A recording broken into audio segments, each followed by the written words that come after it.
Booba s'en est pris à Gims qui vient d'obtenir son passeport diplomatique au Congo. Il s'en est aussi pris à sa femme, Demdem.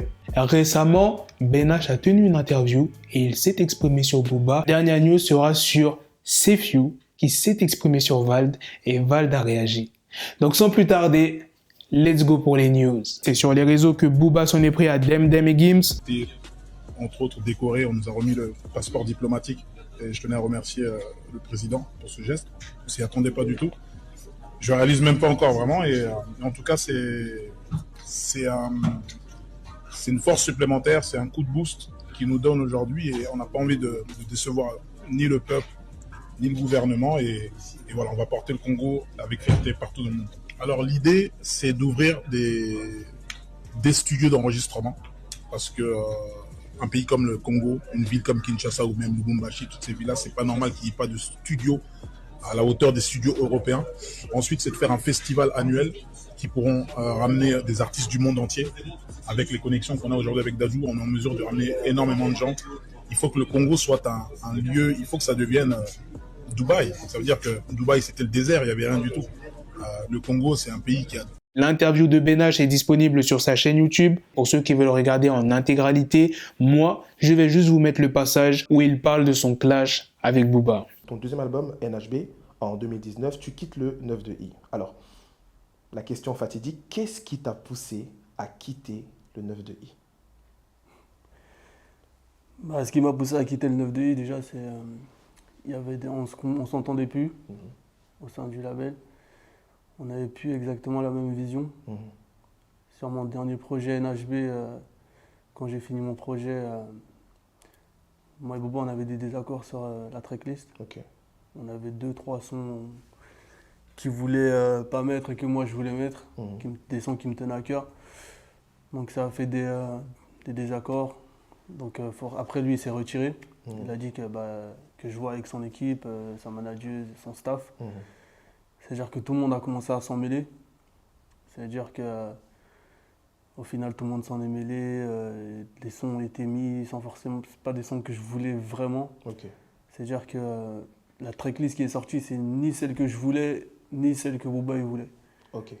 Donc mon cœur y était plus. Le projet il est sorti, mais mon cœur y était plus vraiment. J'étais pas satisfait de ce qui sortait. Donc je savais qu'après, depuis ces désaccords, c'était devenu bizarre. On s'entendait, on se parlait pratiquement, on se parlait même plus. Okay. Avec le label aussi, c'était bizarre.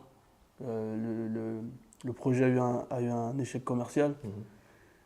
Et moi, je m'y attendais à cet échec commercial déjà. Moi, je m'y attendais. À partir du moment où mon cœur n'y était plus, j'avais plus foi en ce projet. Et personne n'y a mis de la volonté, des deux côtés. Okay. Donc moi, je m'y attendais à cet échec commercial. Et après la sortie de l'album, j'ai compris qu'il fallait que je passe à autre chose. Le vendredi 4 février, Vald a sorti son album qui s'appelle Vie et il était dans l'émission Légende urbaine diffusée sur RFI. Et c'est là qu'il y a Sefiu qui l'a complimenté. T'inquiète, s'il y a des copyrights, je t'ai mis un screen sur Twitter où tu peux trouver ce passage-là. Ce message est adressé à Vald. Frérot, j'espère que tu vas bien et que tout se passe bien pour toi. Je voulais te dire simplement que tu es un artiste que j'appréciais particulièrement. Un artiste authentique, singulier, un artiste original, force de proposition. J'ai vu que tu affectionnais particulièrement la scène. Et moi, ça, j'aime beaucoup également. Donc, je voulais te dire bravo pour tout ce que tu fais. Et particulièrement aussi, il faut le mentionner, tu es un artiste d'Aulnay. Hein, donc, Aulnay, tu sais ce que ça représente pour nous. Donc, tu es une fierté pour nous, tu es une fierté aulnaisienne. Et ça aussi, il faut le préciser. Et voilà, j'avais une petite question à te poser. C'était de savoir si tu avais ressenti le poids de toute une ville sur tes épaules au moment où tu étais arrivé dans le game. Donc voilà, c'était une petite question comme ça pour le concept de l'émission. Mais en tout cas, bravo à ce que tu fais. Bravo à toi. Bravo, voilà. Bravo et continue surtout. Continue, frère. Continue, ok? Salut, Molotova. Et bonjour, pardon. Comme ça, moi, tu diras pas que je l'ai pas dit, hein. Ciao. Oh,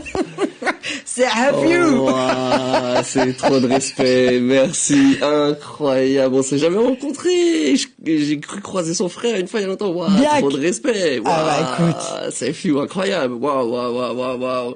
Qu'est-ce que tu veux qu'on dise? Je sais pas, t'as répondu à... Voilà les gars, c'est la fin de cette news sur Vald et Cefiu, c'est aussi la fin de cette vidéo. Dites-moi dans les commentaires qu'est-ce que vous en pensez de toutes les news que je vous ai présentées. Moi, la news qui m'a fait vraiment plaisir, c'est la dernière sur Vald et Cefiu. Cefiu, il s'est vraiment exprimé. Tu sens que c'est sincère ce qu'il dit. C'est pas genre en mode ouais, j'aime ce que tu fais, je valide tout ça. Et t'as vu la réaction de Vald? Il est étonné. Bref, dites-moi dans les commentaires ce que vous en pensez. Sur ce, on se donne rendez-vous très prochainement pour d'autres vidéos news. Prenez soin de vous la famille. Peace! Yes, the shit is raw coming at your door. You start to scream out.